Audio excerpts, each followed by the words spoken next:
I never thought accepting a neighbor's kindness would destroy everything I believed about love, loyalty, and myself.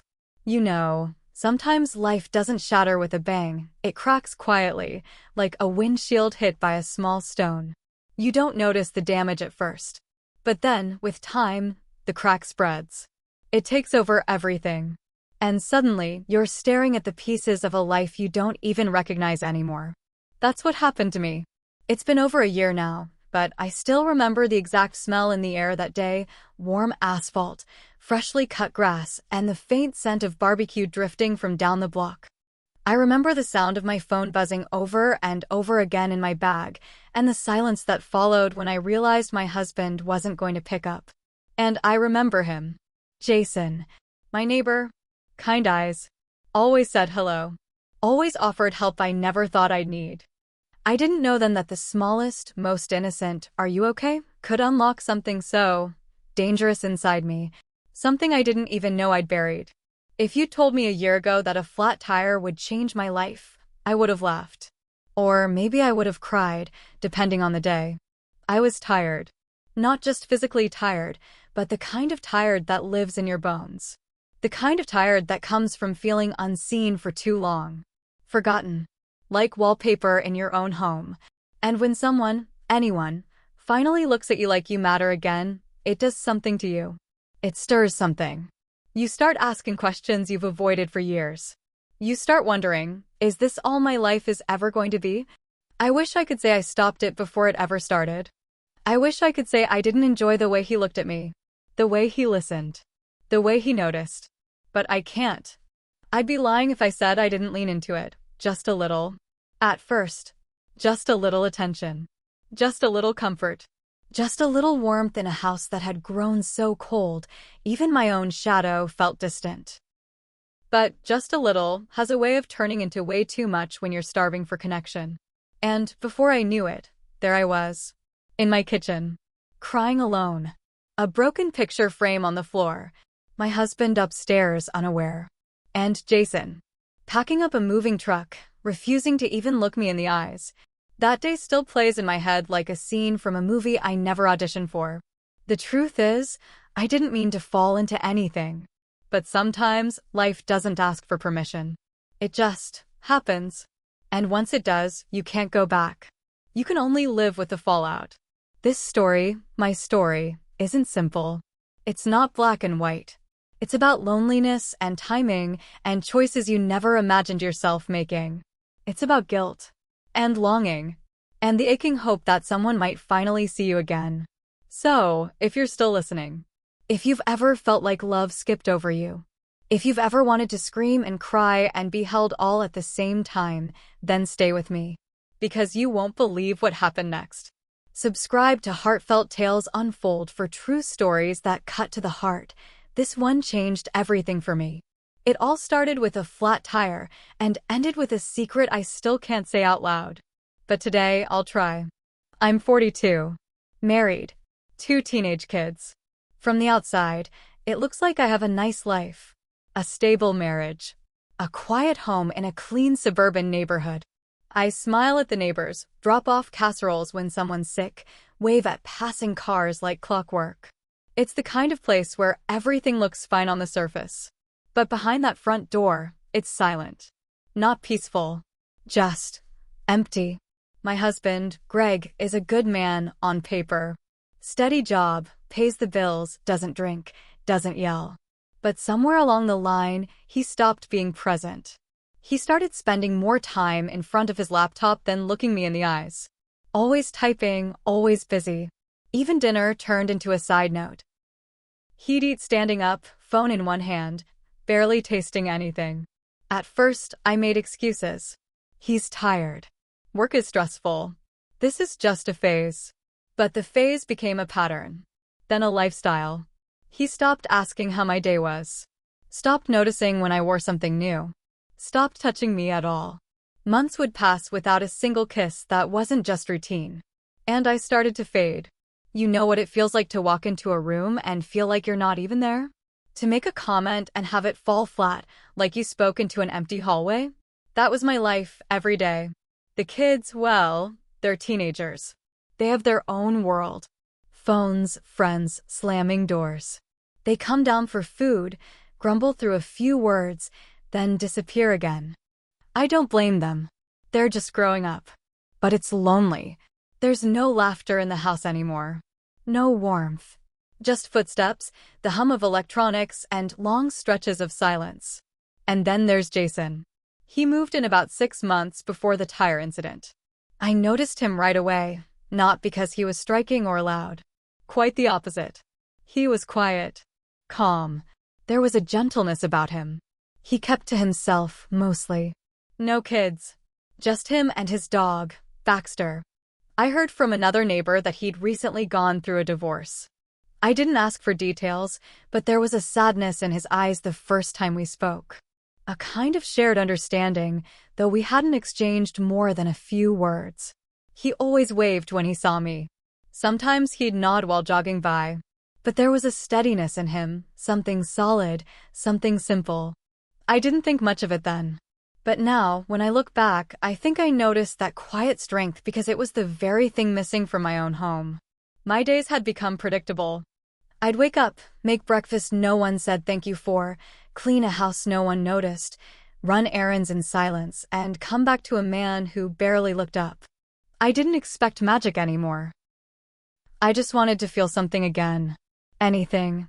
I didn't realize how numb I'd become until the numbness started to lift. Jason didn't do anything grand. He didn't flirt or push or make any inappropriate moves. He just saw me. When we'd pass each other, he looked me in the eyes. When I spoke, he listened. Not distracted. Not half smiling while checking his phone. Fully present. Like I mattered. I didn't even realize how much I missed that until he offered it. That contrast was hard to ignore. My house was quiet, but not the comforting kind. It was cold. Predictable. Sterile. Everything had its place. Laundry folded perfectly. Dishes always done. Meals on time. But there was no life in it. Meanwhile, outside those walls, the neighborhood buzzed with small joys. Kids playing in driveways. Dogs barking. Laughter from backyard barbecues. Music from open garage doors on Saturdays. Life was happening all around me, and I was stuck in a home that felt like a waiting room for something that never came. I kept telling myself it was just a rough patch. That maybe, if I held on a little longer, Greg would come back to me. The man who used to bring me coffee in bed. Who used to touch the small of my back when I was cooking. Who used to ask about my dreams and mean it. But he never did. And eventually, I stopped believing he would. That's when the ache settled in. Not the sharp kind, but the dull, aching kind. The one that sits in your chest and never leaves. The one that gets louder every time someone shows you just a little bit of kindness. That's the emotional space I was in when Jason stepped in to help with my flat tire. Not searching, not planning, just existing, waiting for something to shake me awake. I just didn't expect it to be him. It was a Thursday. Late afternoon slipping into early evening, and the sky had that heavy, moody look, like it couldn't decide whether to rain or just hang there, gray and tired. I'd just finished a long, errand-filled day. Groceries in the trunk, a headache slowly building behind my eyes, and all I could think about was getting home and maybe, just maybe, Greg would have started dinner without me reminding him. I turned the key to start the car and all I heard was a sputter. Then nothing. I tried again. Still nothing. I looked down and noticed the dashboard light blinking red, and then I got out, walked around the car and saw it. The front tire. Flat as paper. I stood there for a second, just staring at it. I wasn't even angry. I was too tired to be angry. Just deflated, like the tire itself. I pulled out my phone and called Greg. Voicemail. I called again. Straight to voicemail this time. No message. No text. No, are you okay?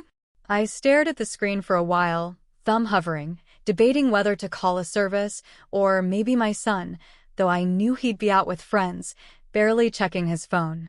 That's when I heard a voice behind me. You need help. I turned. It was Jason. Holding a bag of dog food, leash wrapped around his wrist, Baxter sitting obediently beside him. He was calm, casual, no panic in his voice, just concern. Gentle concern. And the way he looked at me, it caught me off guard. Not because it was intense or dramatic, but because it was real. He wasn't rushing. He wasn't distracted. He wasn't half listening while planning what he'd say next. He was just there. I hadn't felt that in a long time. I tried to wave him off at first. Told him it was just a flat. That I'd call someone. But he stepped closer, set the dog food down in the grass, and crouched beside the tire before I could even finish. "Let me take a look," he said. "It's no big deal." And the way he said it, like helping me, was the most natural thing in the world. It disarmed me. Completely. He didn't make a show of it. Didn't ask for anything. He just quietly opened the trunk, pulled out the spare, and got to work.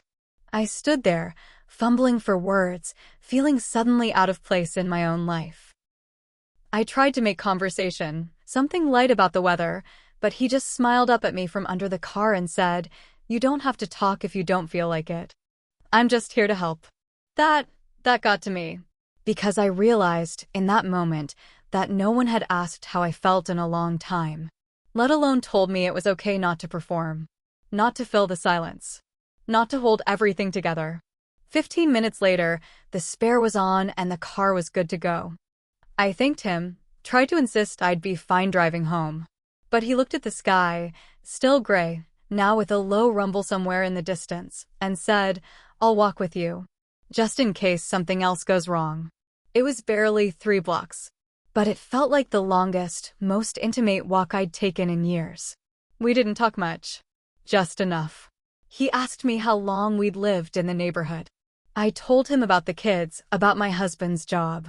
He nodded, didn't pry, just listened, really listened. And when I mentioned I'd been married for almost 20 years, he glanced sideways at me and said, "That's a long time. Must take a lot of strength." I didn't know what to say to that, because it did take strength. But not the kind people think. Not the strength of love enduring. More like the strength it takes to stay standing when everything inside you is sinking. When we reached my driveway, I turned to him to say goodbye, and for a moment, neither of us moved. The porch light came on. The crickets started humming. It felt like the world was holding its breath. And he just said, "If you ever need anything, I'm just down the street." Simple. Straightforward. No innuendo. No pressure. But it stayed with me. I went inside. The house was dark. My husband was upstairs. The kids were in their rooms. No one had noticed I was late. No one asked where I'd been. I put the groceries away in silence. The kind of silence that doesn't welcome you. It isolates you. And that night, as I lay in bed next to Greg, him snoring lightly, one arm over his chest like always, I closed my eyes and expected to feel the usual numbness. But instead, I saw Jason's face. The way he looked at me when I spoke. The way he made space for me, not just physically, but emotionally. It was the first time in years someone looked at me like I mattered. And I couldn't stop thinking about it.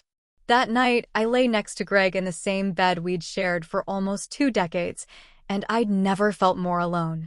He didn't even stir when I got into bed. Just turned over, mumbling something incoherent, already deep in sleep. That used to mean comfort. Safety. Now, it just meant distance.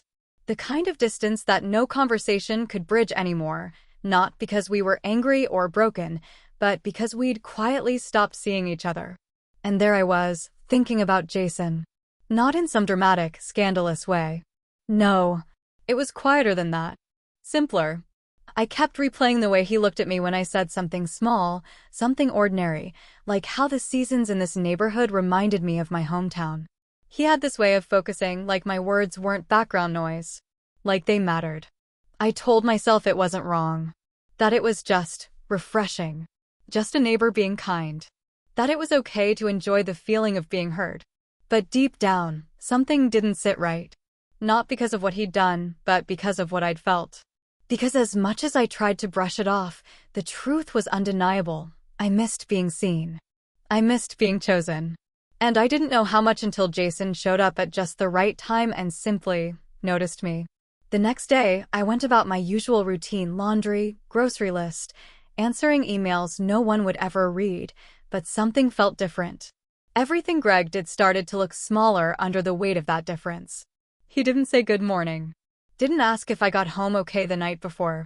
He didn't even ask why I was quiet over breakfast. It was like I'd faded into the background, and he'd gotten used to the outline of me, not the actual person. And that's when the guilt started. Not for anything I'd done, but for how I'd started to feel. For the flutter in my chest when I heard Jason's dog bark in the distance. For the way I found myself pausing near the window, watching for that flash of his red hoodie during his morning run. It was innocent, but it didn't feel harmless. I kept telling myself, it's just human. You're just lonely. It's nothing. But the line between nothing and something felt thinner every day. A few afternoons later, I was bringing in the mail when I heard Jason's voice call out from his yard. Just a casual, "Hey, how's the tire holding up?" Nothing special. But the way he smiled, soft, knowing, a little lopsided, I felt it hit somewhere deep in my stomach. We chatted for a few minutes over the fence. Light things. Nothing risky. Just human conversation. And right before I turned to leave, he said, "You know, I've always admired how calm you are. You have this grace about you." I laughed, tried to play it off. Said something dumb like, "I think that's just exhaustion," and waved it away. But that comment stuck with me all day. All night. Long after I'd folded the last towel and loaded the dishwasher. He admired me. I couldn't remember the last time Greg said anything close to that. I couldn't remember the last time he noticed something about me that wasn't tied to chores or schedules or the kids. It made me wonder, when did I stop being someone worth admiring in his eyes? I started noticing how often I thought about Jason. Not obsessively, just like a quiet hum in the background of my mind. I'd imagine what it would feel like to have a conversation that didn't end in silence. To laugh without feeling guilty. To be touched, not out of obligation, but out of want. And still, every time the thought went too far, I pulled it back. You're married. You love your family. This is just a phase. A moment. But the problem with moments is that they pile up. One innocent encounter at a time. And eventually, they build something heavier than you expected. I didn't plan on it going any further. I didn't plan on seeing him again outside of small talk and brief waves. But then came the day he invited me into his home. It started with an invitation. Jason caught me one afternoon by the mailbox, just one of those brief, neighborly run-ins. He smiled that soft, familiar smile and said, "I'm having a few people over this weekend. Just a little backyard thing. Nothing big. You should come." He paused, almost hesitated, then added, "You and your husband, of course." I smiled. Said I'd ask. But the moment I stepped back into the house, I already knew the answer. Greg was at his desk, headphones on, eyes glued to his screen. I waited for a pause in his typing, then casually mentioned the invite. He barely looked up. "Saturday," he said. "I've got work. You can go if you want." And just like that, I was going alone. I almost didn't. I told myself it would be awkward, that I didn't really know anyone. But something inside me, something small but growing, wanted to go. Needed to go. Saturday came. I took extra time getting ready. Nothing over the top. Just a little mascara, a touch of lipstick. A dress I hadn't worn in months. It wasn't for Jason. At least that's what I told myself. His backyard was warm and lively. A few neighbors, laughter, clinking glasses, soft music humming from a speaker tucked under the porch. Baxter barked excitedly when I walked in. Jason came over immediately, offered me a drink, and introduced me around. But even in the group, it felt like it was just the two of us. He talked to me, really talked to me. Asked about things Greg hadn't brought up in years. My childhood. My dreams. The little pieces of me I'd packed away to make room for everyone else. At one point, I shivered when the breeze picked up. Jason noticed, without me saying a word, and brought over a light sweater. He helped me slip it on, fingers brushing lightly against my shoulders. Not lingering. Just enough to be felt. Later, while we were sitting near the fire pit, a small leaf got caught in my hair. He reached over gently, brushed it away with his fingertips. I laughed it off, but my heart was pounding in my chest, louder than the music. We talked for hours that night. When the others left, I stayed behind to help him clean up. That's when he opened up about his divorce. She just stopped seeing me, he said quietly, almost like he was embarrassed by the truth. I'd come home, try to talk, try to connect, but it was like I was always interrupting something more important. I didn't say anything for a moment. Just stood there, holding a stack of empty plates, feeling the words echo in my bones. I understood him too well. That night, I went home to a dark house. Greg had already gone to bed. No questions. No welcome home. Just silence. I stood in the kitchen for a long time, not moving, not thinking, just feeling. The next day, I found myself walking by Jason's house more than usual. Sometimes with made-up reasons, a return dish, a question about the neighborhood watch, anything. He never made it weird. Always smiled. Always made time. We started texting. It began innocently enough. A thank you for the barbecue. A picture of Baxter doing something silly. Then one day, a message from him just said, thinking about our conversation. You're easy to talk to. I stared at that message for a long time. Because I knew what it meant. Not in a romantic way, but in a real way. In a you matter to me kind of way. And it wasn't long before our texts became daily. Then hourly. Inside jokes. Good mornings. Good nights. Photos of little moments throughout the day, his coffee, my blooming flowers, a funny road sign he saw while driving. Each message filled a space that had been hollow for so long. And the more we shared, the more I felt it, a thread weaving tighter between us. Pulling, tugging. It wasn't physical. Not yet. But the emotional intimacy? It was undeniable. And I couldn't stop it. Didn't want to. One night, after Greg had gone to sleep, I sat curled on the couch in the dark, phone in hand. Jason had sent a message, wish you were here. Just talking. Nothing more. Just, here. I didn't respond right away. My fingers hovered, heart racing. And when I finally typed back, all I said was, me too. But that night, it wasn't just texting anymore. The night it happened, the rain had started early. By late afternoon, the sky was bruised and rumbling, and the wind pushed through the trees like it was looking for something to knock down. I was on my way home from the store when my phone buzzed. It was Jason. He'd seen the forecast. Said the roads were flooding near his end. Told me I should swing by and wait it out. It's nasty out there, he wrote.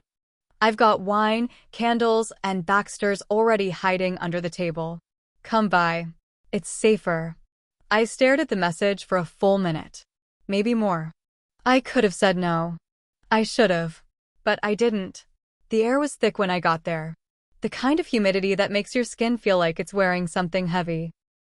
The lights in his house flickered as I stepped in, and not 5 minutes later, the power went out completely. Jason lit a few candles, lined them along the windowsills, the kitchen counter, the coffee table. The glow was soft. Almost romantic. But I told myself not to read into it. We sat on the couch. Baxter curled up at our feet. He poured the wine red, full-bodied, something warm that clung to the throat. The thunder rolled in the background, steady and low, like a drumbeat we were trying to ignore. We talked. About everything. And nothing. The kind of conversation that slips past your guard without you noticing. I told him about my old college dreams. About the way I used to love to dance. About how I hadn't danced in years. He told me about his parents. His childhood summers. His failed marriage, the silence, the distance, the nights he'd lie awake next to someone who felt a million miles away.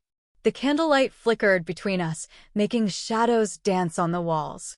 It felt like time had slowed down, like the storm outside was pausing just for us. At one point, I laughed, really laughed, at something he said. And he looked at me in that way again. That way that made me feel like I was the only thing in the room that mattered. I looked away, suddenly aware of how close we were sitting. I could feel the heat from his arm next to mine. The softness in his voice had shifted. Slowed. Deepened. Then came that moment. That one moment that lingers longer than it should. I reached for my glass and our hands touched. Just for a second.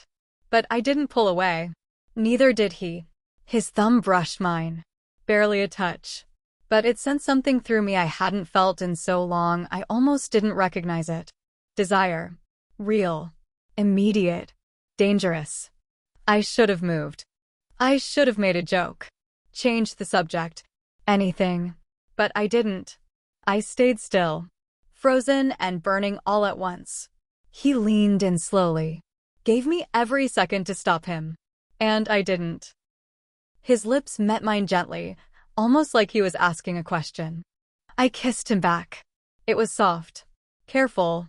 But full of something I'd buried, something raw and human and aching. I pulled back, breath caught in my throat.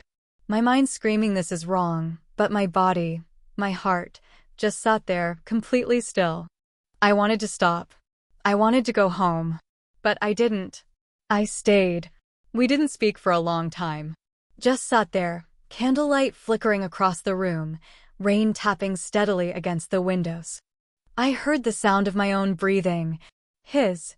The crackle of a candle burning too close to the wick. It all felt too real. Too vivid. Like I'd stepped into someone else's story and lost the way back. Because in that moment, something shifted.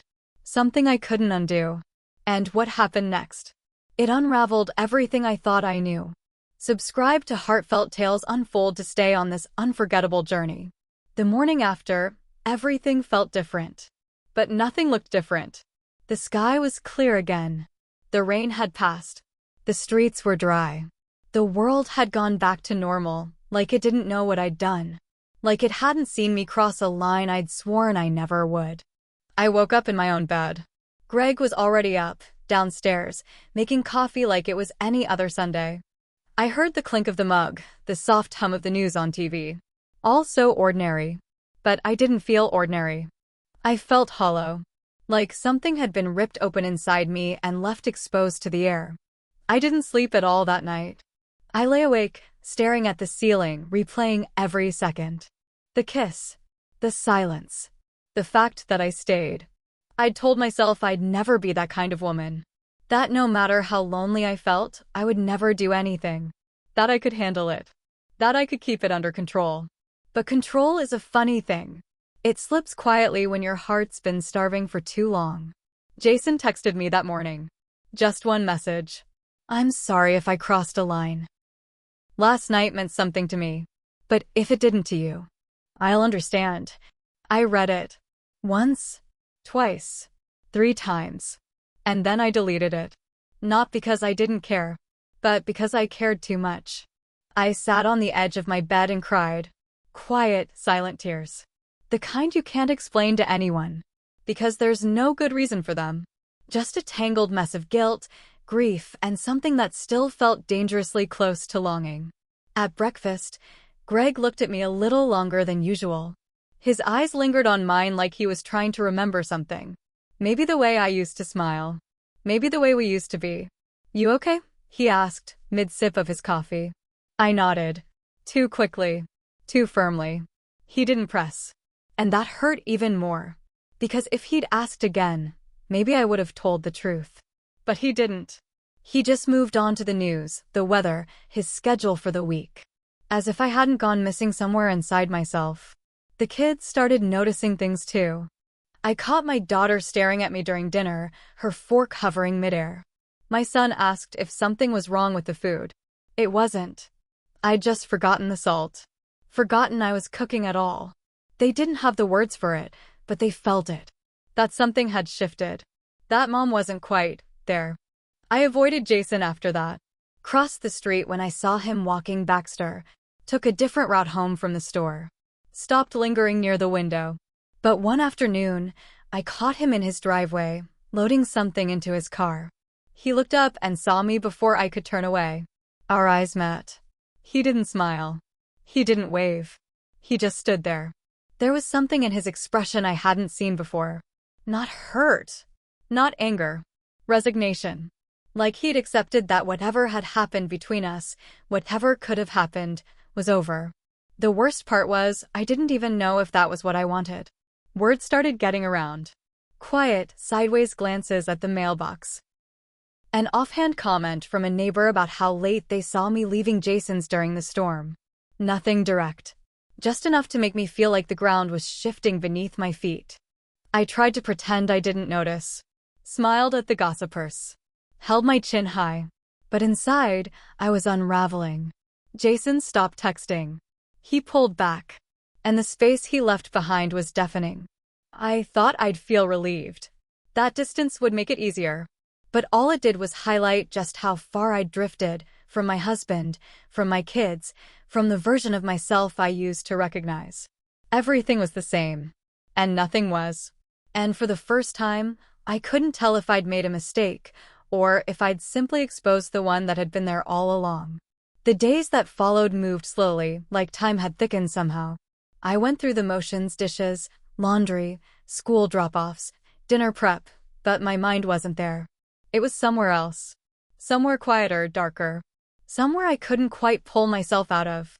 I kept asking myself the same questions over and over. Was it love? Was it just an escape? Or was it something even messier, just a desperate grab for validation? For proof that I still mattered to someone? That I was still seen, still wanted, still alive in a world where I'd started to disappear? I didn't have answers. Just echoes. Echoes of Jason's voice, his touch, his silence. I kept thinking about the way he looked at me that night in the candlelight. Like I was the only person in the room. Like I was someone worth holding. It had been so long since anyone looked at me like that. Greg used to. I know he did. When we were young. When everything was still new and full of possibility. But somewhere along the way, life crowded in. Work. Kids. Responsibility. And whatever we had between us slipped through the cracks of routine and exhaustion. I don't think he stopped loving me. But he stopped seeing me. And in those quiet, lonely moments when Jason did, I let myself fall into that warmth, even if it wasn't mine to take. I've only felt guilt this sharp once before at my mother's funeral. I'd arrived late. Missed the final minutes of the service because I was stuck in traffic. And I remember standing there, surrounded by flowers and silence, hating myself for not being there when it mattered most. That same weight settled on me now. Heavy. Gnawing. Unforgiving. I thought about telling Greg. So many times. I'd picture it, his face. The disbelief. The pain. The anger. Maybe even indifference, which somehow scared me more than all the rest. I'd sit across from him at dinner, staring at his hands, thinking, say it now. Just get it over with. But the words would stick to the roof of my mouth like glue. Because what would I even say? I kissed a man who isn't you, but it felt more intimate than anything we've shared in years. I didn't sleep with him, but I thought about it. I wanted to. Or maybe just the simple truth. I'm not okay. And I haven't been for a long time. But every time I opened my mouth, I chose silence. And then, a few days later, Jason texted me again. I didn't mean to fall for you. That was all. One sentence. It hit like a punch to the chest. Not because I didn't feel something for him, because I did. But because it wasn't supposed to happen. Any of it. I stared at the message, my thumb hovering over the screen. And then I deleted it. Again. Not because I didn't want to respond, but because I knew if I did, I'd be pulled right back in. And I wasn't sure I'd have the strength to climb back out a second time. I sat in the bathroom afterward, door locked, water running to hide the sound, and cried until my face felt raw. How do you mourn something you were never supposed to have? How do you grieve a connection that was real but wrong? How do you carry the weight of a choice that felt like a lifeline in one moment and a betrayal in the next? I thought that was the last I'd hear from him. I thought deleting the message meant closure. But I was wrong. If you've ever found yourself emotionally drifting towards someone you shouldn't have, someone who wasn't yours, someone who looked at you the way you used to dream of being looked at, what did you do? Did you stop it before it went too far? Did you tell someone? Did you carry it quietly, like a secret carved into your heart? Because that's what I've been doing, carrying it. Some days, I wonder if I did the right thing by pulling away. Other days, I wonder if I should have done more. Fought for something that felt real, even if it was wrong. And the truth is, I still don't know. I don't know if I made the right choice. But I do know this. I'm not the only one. I'm not the only one who's felt invisible in their own home. I'm not the only one who's longed for connection in places it shouldn't have been found. And I'm not the only one who's made a decision that still lingers in the quiet moments when no one else is watching. So if you've ever been there, if your heart's ever wandered while your body stayed still, I want to hear your story. Please, share it in the comments. You never know who needs to read it, who needs to feel a little less alone. And if this story touched something in you, if it made you feel seen, even just for a moment, like, comment, and subscribe to Heartfelt Tales Unfold, where we tell the stories you'll never forget.